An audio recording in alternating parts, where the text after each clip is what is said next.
हताशा के इन 7 शब्द एक प्रकार से पहचान बन गए थे। उस समय आए दिन अखबार खोलते थे तो घोटालों की खबरें ही पढ़ने को मिलती थी और सैकड़ों करोड़ के घोटाले, रोज नए घोटाले, घोटालों से स्पर्धा, ये घोटालेबाज लोगों के घोटाले, इसी का एक कालखंड था।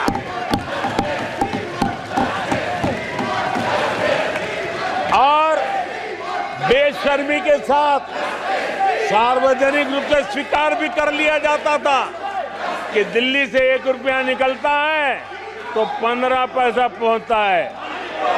1 रुपये में 85 पैसे का घोटाला। इस घोटालों की दुनिया ने देश को निराशा की गर्त में डुबो दिया था। पॉलिसी पैरालिसिस था, फ्रेजाइल 5 में पहुंच चुके थे। भाई भतीजावाद इतना फैला हुआ था कि जिसके लिए सामान्य नौजवान तो आशा छोड़ चुका था कि अगर कोई सिफारिश करने वाला नहीं है तो जिंदगी अटक जाएगी। ये स्थिति पैदा हुई थी।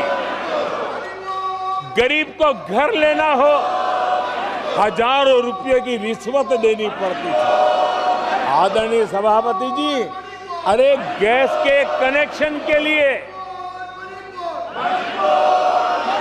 मेंबर पार्लियामेंट के यहाँ, सांसदों के यहाँ अच्छों को चक्कर काटने पड़ते थे और वो भी बिना कट के लिए गैस के कनेक्शन नहीं मिलते थे। आदरणीय सभापति जी, मुफ्त राशन भी पता नहीं कब बाजार में दुकान पर बोर्ड लटक जाए, हक का राशन नहीं मिलता था, उसके लिए भी रिश्वत देनी पड़ती थी।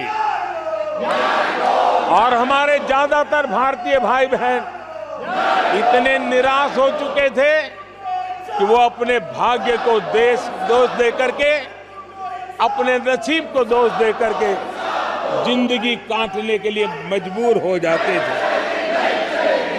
आदरणीय सभापति जी, वो एक वक्त था 2014 के पहले जब वो 7 शब्द हिंदुस्तान के जनमन में स्थिर हो चुके थे। निराशा की गर्त में डूबा हुआ समाज था। तब देश की जनता ने हमें सेवा करने के लिए चुना और वो पल देश के परिवर्तित युग का प्रारंभ हो चुका था। और 10 साल में मैं कहूंगा मेरी सरकार की अनेक सफलताएं हैं, अनेक सिद्धियां हैं, लेकिन एक सिद्धि जिसने हर सिद्धियों में भी जोर भर दिया, ताकत भर दी, वो थी देश निराशा की गर्त में से निकल करके आशा और विश्वास के साथ खड़ा हो गया।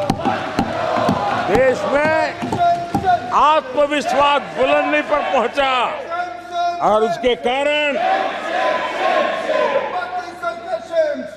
वो सब वक्त का जो शब्द थे देश की युवा पीढ़ी की डिक्शनरी से निकलने लगे। धीरे धीरे देश के मन में स्थिर हो गया। जो 2014 से पहले कहते थे कुछ नहीं हो सकता, वो कहने लगे कि अब इस देश में सब कुछ हो सकता है, इस देश में सब कुछ संभव है। ये विश्वास जताने का काम किया हमने। जब हमने सबसे पहले तेज 5G रोल आउट हमने दिखाया, आज देश कहने लगा तीव्र गति से 5G का रोल आउट होना, देश गौरव से कहने लगा भारत कुछ भी कर सकता है। आदरणीय सभापति जी, वो एक जमाना था जब कोयले घोटाले में बड़ों के हाथ काले हो चुके थे। आज कोयले का सर्वाधिक उत्पाद, सर्वाधिक प्रोडक्शन, आज कोल प्रोडक्शन के विक्रम हुए हैं और इसी के कारण देश अब कहने लगा है अब भारत कुछ भी कर सकता है। आदरणीय सभापति जी, वो एक समय था 2014 के पहले जब फोन बैंकिंग करके बड़े बड़े बैंक घोटाले किए जा रहे थे। अपनी पर्सनल प्रॉपर्टी